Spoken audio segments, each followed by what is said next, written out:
Today's quick take is about business planning and strategy for the new year. Not the fluffy version where you write down your goals, you feel good for a day, and then you give up. We're talking about real strategy. I mean real strategy, built on real data. So building to win in 2026. So the topics I'll cover today: what strategy actually is, how to use last year's data to build this year's plan, what financial and operational data that you should be looking at, what matters most, and then how to communicate that to your team, which is critically important to get right. Stick around to the end and I'll give you access to my strategy that I'm deploying in my companies in 2026 for free. Thanks for joining. I've generated over 100 million across all of my companies and made more mistakes than most people have. It's not because I'm stupid, it's because people make mistakes. So what I share comes from real experience. No bullshit, just the facts. I appreciate you joining. So number one, what is strategy? Strategy is not a document. It's not a slogan. It's not a one-page plan that you email to your team and then you forget about it. You'll be surprised how many people do that. I used to do that. So strategy is a series of actions strategically layered to achieve a desired result. That's pretty simple, but you have to be very clear about it. And that's it.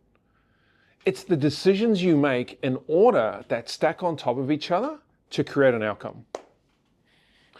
So get that in your head and really layer that in solidly to your ethos and your thinking for this year. A strategy should answer three simple questions. Number one, where are we going? Number two, what direction? And number three, what are the specific actions that get us there? So specificity really, really matters. Now, if it doesn't drive action, it's not strategy. It's commentary. It's and it's fluff.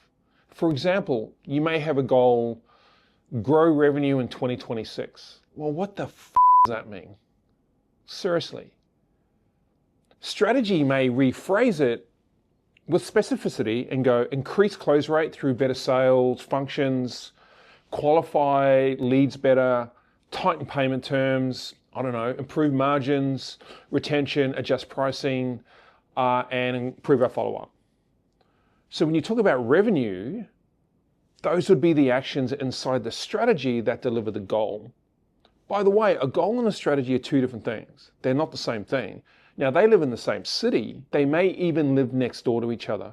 You have to really decipher a strategy between a goal, right? So that type of strategy layered into increased revenue gives you clarity and it gets you thinking.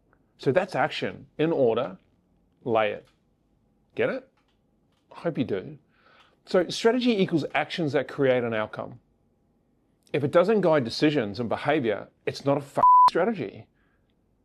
It's just a waste of time.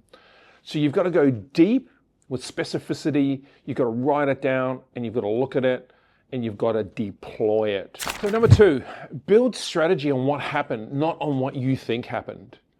From my experience, most founders, most CEOs, most directors, what they do, they operate in the cloud, right? They think, oh, we had such a good year last year. And I say, prove it. What makes you think you had a good year? So you have to think about what happened last year and go deep on it. This is the part that separates real operators from dreamers, right? So for example, your New Year strategy must be built on data. And specifically, if we're talking about 26, last year's data, 25, because data forces reality. So it makes you confront what actually happened, not what you think happened. Now, those are two different things. So, and not what the team are telling you, what they think happened, because it's probably wrong. What really happened? Data-driven decision-making is the goal. And if you get this right, everything improves and goes up to the right. And I mean everything. I know, I've experienced that in the last few years where we've dramatically increased our revenue because we're looking at data. Data-driven decision-making is the best thing that I came across. It took me a while to learn it. Like I wish I had learned this when I was in my 20s, over 100 years ago. It would have changed the game for me. But you need to take your time, right? So this part must be solid. The data you look at must be solid. You can't build a strategy on messy numbers and guesswork. Come on now. That's how businesses stagnate, or even worse, you go out of business and you fail. And no one wants that. I certainly don't want that for you. Like, I want you to win. That's why we do this. So what data should you focus on? Good question, Lawrence. Good question. Start with direct revenue data and your sales engine would be my advice. Why? Because we live on an economic planet. I'm assuming you started this business because you want to make money, right? You got to be honest about that. You're in business to make money. To grow, I'm assuming, to provide a quality of life for yourself and your family, to contribute, to hire people, right? To help them move forward. Like, that's the whole deal. How cool is that? Right? So let me tell you what I'm focusing on right now in terms of that. So I'm looking at channel management, lead volume by source, cost per lead, cost per acquisition, right? I'm looking at appointments booked and show up rates. If I was to say my goal was revenue, like I said before in the previous section, these are the things I'm looking at. Look how detailed they are. Conversion rate by product, and then conversion rate by salesperson. I'm currently looking at average order value. So I think ours has gone up about 13%, which is great. So I don't need to worry too much about that. That means that increases the P&L and the gross revenue overall. Payment terms and payment plans. It's something I'm looking at right now. So I'm rectifying what that looks like. And as I go through that ratification process, what I'm noticing, there's payment plans we're offering that we shouldn't be. Why? Because it's creating too much bad debt for the company. So these are the things you're looking for in strategy, right? Those really small 1%ers that have huge impact on the business. I'm looking at refund cancellations. I'm looking at bad debt, time to cash flow, and all those sorts of things. Then I pivot. I'm also looking at operational data. All right, really, really critical, because that underpins your SLA, service level agreement, to your service or your product or whatever it may be that you're selling. Right? You have to be selling something. Come on. So I'm looking at delivery capacity and bottlenecks. I'm looking at turnaround times. I'm looking at customer satisfaction. Complaints is certainly a good one to lean into. I'm looking at redo rates and errors on reporting, productivity per staff member or per team. Those are all the things I'm looking at right now. So I'm breaking all of that data down. Now that's just some of the data that I'm looking at. And I'm having a whole team of people look at this data with me so I can sure I get it right. So this is what tells you where your business is leaking. It's leaking money, it's leaking time, and it's leaking momentum. For example, if revenue stayed flat, but the volume doubled, your problem isn't marketing. It's conversion. Or it's sales qualification, lead qualification, or it's pricing. Your margins could be out. So the data tells you where to look, right? So data makes you face reality. Strategy built on data creates control. It just does. It's super important. I couldn't stress how important this is for business owners to grasp and get hold of. Like, strategy built on vibes creates chaos, and you lose. And 3 or 4 years in the future, when you're flatlining or going backwards and you're all stressed out and you're wondering why, I would pretty much guarantee is that you're not looking at your data. So this year, pretty please, look at your data. Super critical to get right. All right, number 3, seek help and don't be cheap. All right, don't be cheap. Like, buy the Lamborghini, don't worry about the Prius. Priuses are great, I love them. We should carry on this Prius joke like for the whole year and see if anyone gets it. Here's the truth. Most business owners avoid. If you're not strong in data, finance, and systems, you need help. You've got to reach out. And you should pay for it, and you should pay them well. Investing in data management is one of the best decisions and investments that you can make. It's an investment, not an expense, by the way. I think business owners see it as an expense. Oh, it's another third party I have to pay. Cancel everybody else and just get this guy employed for 3 months. Like, seriously, it'll change everything in your business, right? Because it promotes better decisions, right? It creates clarity for you as a business owner. Like, whether you're starting out or you've got a multi-million-dollar company, it doesn't matter. Say if you're at we struggled at the $10 million mark, right? 8 million, 7, 8, 9, 10 to get to that next level. So you have to mature over time. It's cool. You can run fast and break things, man. Like, I love Zuck saying about that as an SME or as a startup, but you have to grow up eventually and put on your big boy pants, Every time I say big boy pants, I think of David Goggins. Get back to fucking work. Right? Who doesn't love the It's Goggins? time to get back to work. That sort of clarity, it generates income, right? And it tells you what you should focus on instead of guesswork. People love spending money on marketing. They love spending money on branding. They love spending money on websites and all the fancy tools. But here's what they do. They avoid paying for clean numbers. Like, it's backwards. It's just backwards. You don't need more activity. You need to simplify. You need to simplify, make better decisions, and less of them. But it's got to be independent, and the foundation should be data management. So a good finance manager, a good analyst, or a data-focused operational person can find a margin problem that pays for their wage in a week. They're self-perpetual. They can show you where costs are hurting your balance sheet, top line and bottom line. Plus, where payment terms are hurting cash. It's a big one for people. Managing aged debtors is a challenge, and the founder shouldn't be doing it unless you're a CPA. You know, where team capacity is being wasted, and everyone's walking around doing the wrong thing. If you get it right and you pay for this person to come in and realign the business based on the last year's data, that's leverage, and it's knowledge. Knowledge. What's his name? Ty Lopez. Knowledge. So paying for clarity, it's not a cost, it's an investment.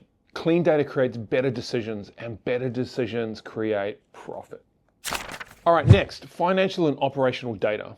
Note, what must be fixed and commit to fix in 2026 based on last year's data? Like, think about this. When you review your data, don't just observe it. Take notes on what needs fixing and commit to fixing it. This is where people fail. They do a review, everyone does this. Hey, I've done this. No harm, no foul. I make these mistakes too. So they do a review, they see the issues, and then they keep running the same playbook. Like, your numbers are telling you a story. So where the business is weak, right? Just think about that. So you should treat this audit like a checklist. It's the most important audit you will do in your time, right? So your go-to areas. So this is what I do. So I actually do this. So this is not bullshit. This is, you know, we're a very successful company, over 100 million, and this is what we do. So what I do is my go-to is a profit and loss. So I go revenue by product, margins on that product, expenses. I look at what's growing, what's directly connected to revenue generation, and then profitability by department and profitability by channel. So Meta, you know, Google, organic, whatever that looks like. So lean into ones that are winning, right? Cost centers, I always look at that, and that would be, where are we spending the majority of our money in terms of expense on the balance sheet? What costs are essential, and what costs are legacy costs that should be cut? Like, sometimes we look at the balance sheet and we have subscriptions to software with employees that don't work for us anymore. And I found some of them that were sitting there for 3 years. So we were paying for that platform for 3 years for 2 or 3 staff. That's just wasted revenue. Now 10x that, imagine what that's costing your business. So that's what this audit does for you. That's why it's so critical to get right. So balance sheet, I look at our cash positioning, debtors, and aging debtors. So what's already a bad debt, what we perceive in a forecast on a time horizon to be a bad debt based on percentages, liabilities, time of inventory may be something that you may be interested in. That's not really for us, since we're an online digital business across all of our brands. And expenses, prepaid if relevant, and expenses that you need to pay on a weekly, monthly, and quarterly basis. Tax management is super critical to get right. You got to pay taxes, right? There's this thing called trading insolvent. You do not want to do that. Do not spend people's superannuation money. Do not spend the ATO's tax money. You know, you just got to play by the rules. You know, you can bend the rules a little bit when you need to, but don't break them. That's commercially unwise, right? And you all seem like a bunch of smart people, except for that guy. Yeah, you. I'm talking to you. That was a joke, aren't it? Tax management well, or you reacting to it when you get hit with a notice or a letter or an email. Are you paying on time? Are you paying ahead of schedule? Like, that's what we do. Like, we have zero debt. We are a zero debt company. I've always managed all companies like that. So we pay everything in advance.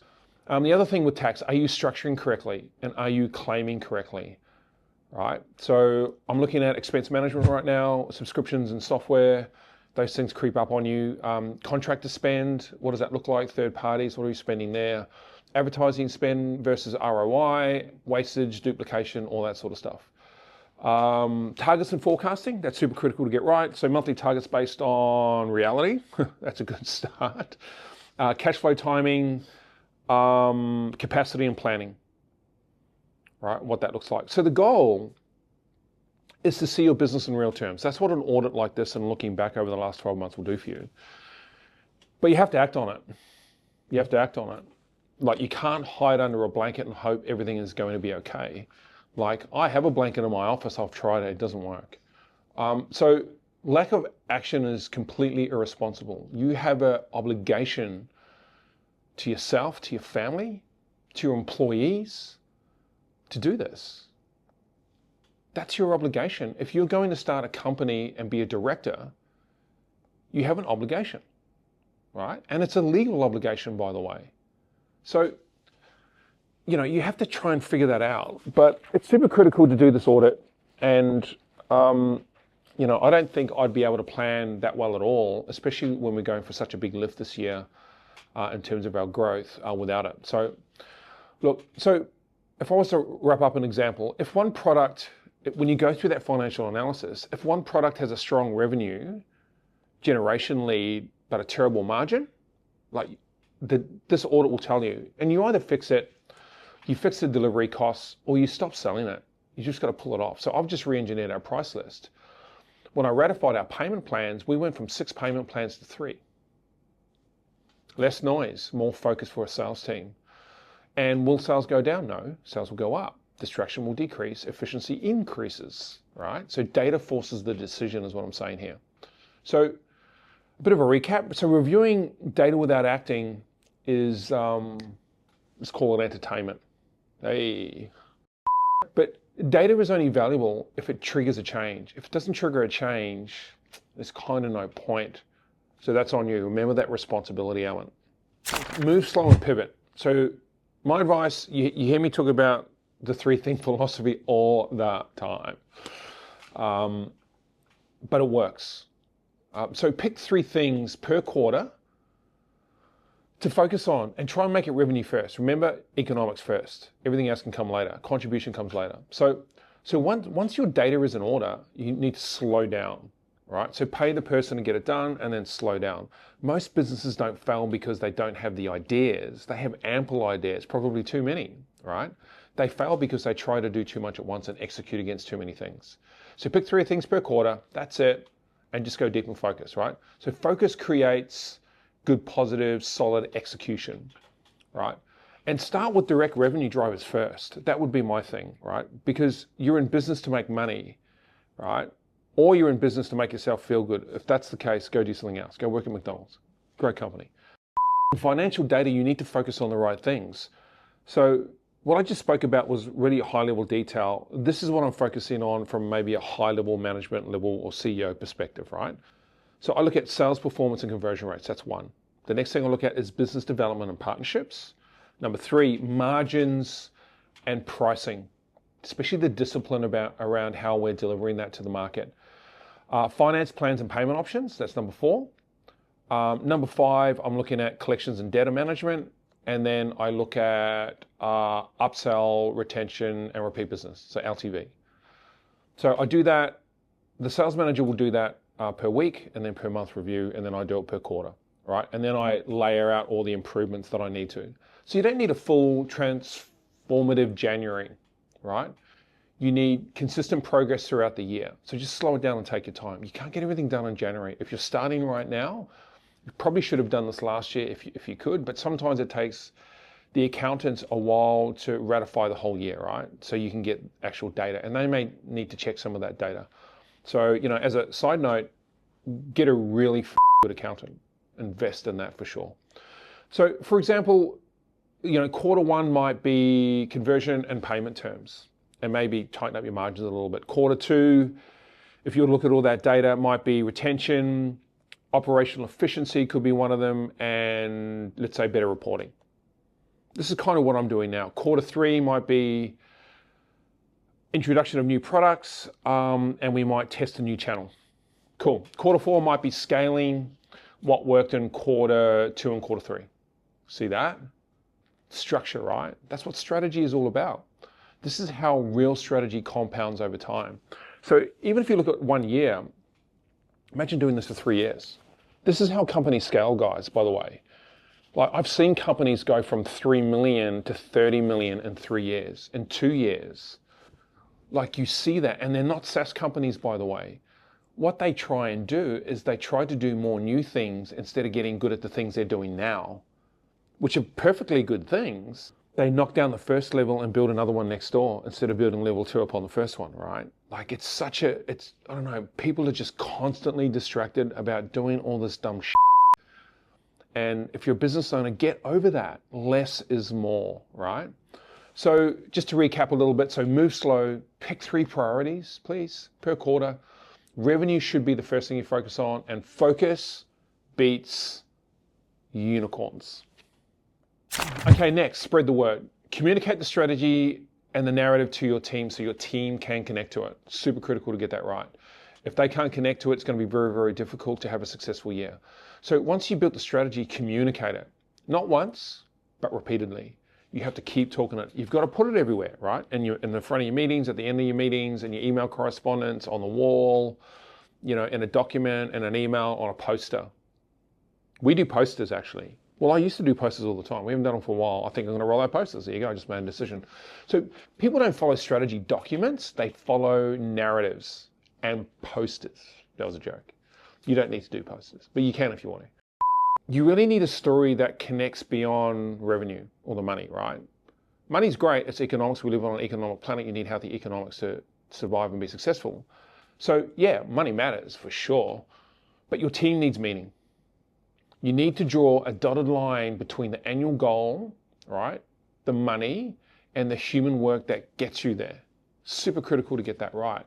I've failed at that quite a bit, actually, and I'm leaning into a few other CEOs to help me with that. So for example, here are some of ours, right? It could be help 200 businesses get licensed this year. Ooh, that's great. Graduate and train 700 students this year to help them move towards prosperity, whatever that means to them. And support 50 companies with workforce development this year to help them move towards success. Those are real things that we do. We're very sincere about it. We're very focused on it. It has a huge element of contribution. We're not selling sugary snacks to teenage children and giving them diabetes. So I can look in the mirror and say to my daughters that I'm pretty proud to do that, right? So if you can do that, that's super powerful, and you kind of get connected to it, right? So those are the outcomes that people can be really proud of, and they should be proud of them. So hopefully you can draw a dotted line to that. And then you need to translate that into metrics that are human as well, right? So you've got the big picture up here as the strategy. This is what we're trying to achieve and the reasons why, and this is all the money and the 15.1 million this year and all that sort of stuff. Then you break it down to operational data so they can actually see the steps. And this is what we do. So this is for just random departments inside some of my businesses. It could be last year, right? So we can look at the improvement. So it could be calls made last year, appointments booked, assessments completed, turnaround times. It could be customer satisfaction. It could be errors. It could be retention. It could be clients graduated. And then you get all last year's data, and then you start to compile it against this year's data, all right? And then you can track it, and it makes it real. People really see it, and they really connect to it. And then you can explain those metrics and how they contribute to the big goal. And I think that's really important. And I think as a founder or as a CEO, it really gives you clarity as well. And I think that's just, it's just a cool way to run your business, right? So when people understand the why and the how, execution improves. For example, for us, if the annual goal was 700 students graduated, which is a great metric, the weekly human metric might be, we need X amount of enrollments every month, and we need, per student, we need X amount of touch points. Now, that's a metric teams can, and they can see it, and then they know what winning looks like, because that's how you get there. So communicate the strategy, like a narrative, do it multiple times, make it human, link it to the annual goal, but more importantly, link it to the weekly and monthly behaviors of your team. So let me be honest about strategy just for a moment, right? Look, it's not easy. It's not. It's super difficult. And it can feel heavy. And sometimes it feels completely overwhelming before you even begin. Like, looking at your numbers properly can be really uncomfortable because it's going to show you what you're not good at, what you're bad at, in fact. Right? So slowing down to think, though, instead of just doing, can feel kind of risky. I get it. I kind of feel that way sometimes. And facing what actually happened last year, not what you thought happened, takes courage. But it's transformational, right? And here's the thing. You don't need to get it perfect. You just need to start. It doesn't need to be perfect. And in fact, it never will. Most people delay strategy because they're afraid of getting it wrong. That's cool. No harm, no foul. But just remember, you will get things wrong. It's okay. No one is going to die. But strategy isn't a test where you pass or you fail. It's a process you refine. The first time is messy. Just be clear about that. The second time, it's a little bit better. And over time, it genuinely gets easier. Once you begin, the fog lifts. That's what I notice. You feel more in control. Look, you stop guessing yourself a little bit, and then you definitely stop reacting. That's what I found. So just start it and see where you go. If you want help with this, click on the link in my bio and I'll put together an easy to follow fact sheet about this episode and some of the things that I'm doing in my companies that you can access for free. And that may help you get started. And just so you know, look, this isn't theory. This is exactly what I'm personally doing in my companies right now. And I've been doing this for the last 3 months. Started in November, we're closing this out in January to prepare for the year ahead. Our growth ratio is close to 80% this year across some different businesses, right? It's a big growth rate. And in one business alone, we're looking to increase just that P&L by 6.1 million to the top line this year, which we are very, very confident on. Why? Because we analyzed all of our data and we have a very defined strategy across myself and the whole management team. So, look, a bit of a final recap. Strategy is layered actions to achieve a result. Remember that. Build your new year strategy on last year's real data, okay? Get help and pay for it. Like, data clarity is just huge leverage and it's an investment. So review financial data and operational data and commit to fixing what's broken when you do so. Move slow. Pick 3 priorities this quarter. Make sure revenue comes first. And communicate the strategy and create a narrative for your team to connect to. Okay, that's it. I'm out of here. Thanks for listening. Really, really appreciate it. If you like this and you found value in it, would really appreciate a like and a subscribe, or perhaps share it with someone you think could benefit. That'd be great. We do this for free and we fund it ourselves, so that support generally helps us move forward. If you have any questions, drop a comment and I'll get back to you as soon as we can. And once again, appreciate you watching and we'll see you next time.